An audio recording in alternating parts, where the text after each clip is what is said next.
उन्वान आहट भोतिया सालगिरह। ये कहानी एक पुराने शहर की है। शहर के बीचों बीच एक बहुत बड़ा और कदीम हवेली था। यह हवेली बहुत खूबसूरत और शानदार थी, मगर लोगों का कहना था कि यह हवेली भोतिया है। किसी ने कभी अंदर जाकर देखा नहीं था, मगर हवेली के पास से गुजरने वाले लोग हमेशा अजीबोगरीब आवाजें सुनते थे। एक दिन शहर के नौजवान लड़का आरिफ ने फैसला किया कि वो अपने दोस्तों के साथ इस हवेली में सालगिरह की तकरीब मनाएगा। आरिफ के दोस्तों ने इसे मना किया, मगर आरिफ की जिद और तजस्सुस ने इसे रोकने ना दिया। आरिफ की सालगिरह करीब थी और वो चाहता था कि इस सालगिरह को खास और यादगार बनाया जाए। आरिफ के दोस्त सलमान, हसन और अली ने भी हिम्मत बांधी और तकरीब के लिए तैयारी शुरू कर दी। सब दोस्तों ने अपने अपने घरों से सामान लाना शुरू किया। उन्होंने खाने पीने की चीजें, मौसीकी का सामान और रोशनियों के लिए मोमबत्तियां खरीदें। सालगिरह की रात सब दोस्त हवेली पहुंचे। हवेली का दाखिली दरवाजा बहुत भारी और पुराना था। अंदर दाखिल होते ही सबको एक अजीब सी सर्दी का एहसास हुआ। हवेली की दीवारें पुरानी और खस्ता हाल थी। हर तरफ गर्द गुबार था और फर्श पर जाले लगे हुए थे। जैसे ही तकरीब शुरू हुई, सबने महसूस किया कि कुछ न कुछ गलत हो रहा है। हवेली की रोशनियों में अजीब और गरीब साए नजर आने लगे। कभी कभी किसी की सरगोशी सुनाई देती थी और कभी किसी के कदमों की आवाज।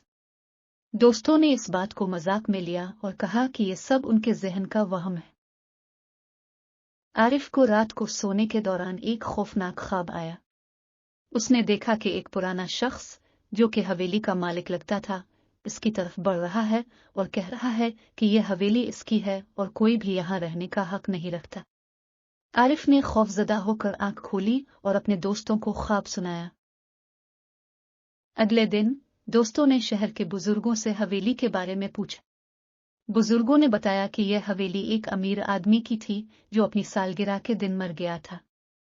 इसकी रूह अब भी हवेली में भटकती है और जो कोई भी वहां आता है इसे परेशान करती है। आरिफ और उसके दोस्तों ने फैसला किया कि वो इस रूह को सुकून दिलाने के लिए कुछ करेंगे। उन्होंने एक मौलवी साहब से मशवरा किया, जो कि रूहों को सुकून दिलाने में माहिर थे। मौलवी साहब ने उन्हें कुछ दुआएं और तस्बीहात बताएं। रात को आरिफ और उसके दोस्त दोबारा हवेली गए। उन्होंने मौलवी साहब की बताई हुई दुआएं पढ़ना शुरू की। जैसे जैसे वो दुआएं पढ़ते जा रहे थे, हवेली की सर्दी और खौफ कम होता जा रहा था। अचानक एक साया नमूदार हुआ। साया धीरे धीरे वाज़ेह होने लगा और एक बूढ़े शख्स की शक्ल इख्तियार कर ली। वो बूढ़ा शख्स इस हवेली का मालिक था। उसने आरिफ और उसके दोस्तों को बताया कि वो अपनी सालगिरह के दिन एक हादसे में मर गया था और उसकी रूह को सुकून नहीं मिला। बूढ़े शख्स की रूह ने आरिफ और उसके दोस्तों से दरखास्त की कि वो इसकी आखिरी रसूमात अदा करें ताकि उसकी रूह को सुकून मिल सके। आरिफ और उसके दोस्तों ने इसकी आखिरी रसूमात अदा की और दुआ की कि अल्लाह इसे सुकून अता फरमाए। जैसे ही आखिरी रसूमात मुकम्मल हुई, बूढ़े शख्स की रूह ने आरिफ और उसके दोस्तों का शुक्रिया अदा किया और कहा कि अब वो सुकून से जा सकेगा। रूह ने कहा कि अब हवेली भौतिया नहीं रहेगी और यहाँ कोई भी आराम से आ सकता है।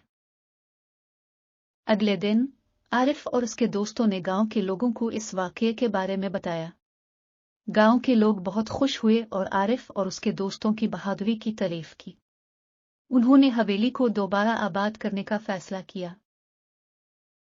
गांव के लोगों ने मिलकर हवेली की सफाई और मुरम्मत की।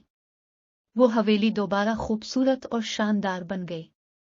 लोगों ने वहां तकरीबें मनाना शुरू की और हवेली एक बार फिर शहर का मरकज बन गई। ये कहानी हमें यह सबक देती है कि हमें मुश्किलात और खौफ का सामना हिम्मत और इत्तेहाद से करना चाहिए। आरिफ और उसके दोस्तों की बहादुरी हमें यह सिखाती है कि सच्चाई की तलाश और दूसरों की मदद करना ही असल कामयाबी है। ये कहानी इस बात की बेहतरीन मिसाल है कि खौफनाक हालात में भी हिम्मत और हौसला हमें मुश्किलात से निकाल सकता है। कुछ अरसा बाद गांव में नए पुरस्कार वाकयात शुरू हो गए। आरिफ और उसके दोस्तों ने महसूस किया कि हवेली की तरफ से दोबारा अजीबो-गरीब आवाजें आने लगी। लोग एक बार फिर खौफजदा हो गए।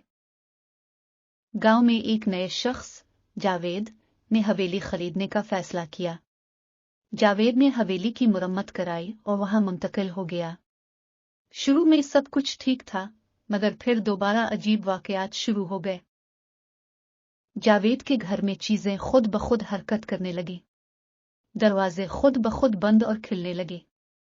कभी कभी जावेद को ऐसा महसूस होता कि कोई इसका पीछा कर रहा है। जावेद ने आरिफ से मदद मांगी। आरिफ और उसके दोस्तों ने जावेद की मदद करने का फैसला किया। उन्होंने दोबारा मौलवी साहब से मशवरा किया और हवेली में जाकर दोबारा दुआएं पढ़ने का मंसूबा बनाया। हवेली में जाकर आरिफ और उसके दोस्तों को एक नया राज मिला। हवेली के तहखाने में एक पुराना संदूक मिला जिसमें कुछ कदीम किताबें और जादुई अशिया थी। आरिफ ने समझा कि ये सब जादुई चीजें हवेली की भौतिया होने की वजह है। आरिफ और उसके दोस्तों ने मौलवी साहिब की मदद से उन जादुई चीजों का खात्मा किया। उन्होंने कदीम किताबों में लिखे हुए मंत्र पढ़कर हवेली को पाक किया। जैसे जैसे वो मंत्र पढ़ते गए, हवेली की सर्दी और खौफ कम होता गया। जादू के खात्मे के बाद हवेली में अमन और सुकून वापस आ गया। जावेद ने आरिफ और उसके दोस्तों का शुक्रिया अदा किया और गांव के लोगों ने दोबारा हवेली की खूबसूरती का लुत्फ उठाना शुरू किया। ये कहानी हमें ये सिखाती है कि जादुई चीजें और खौफजदा करने वाली ताकतें भी उन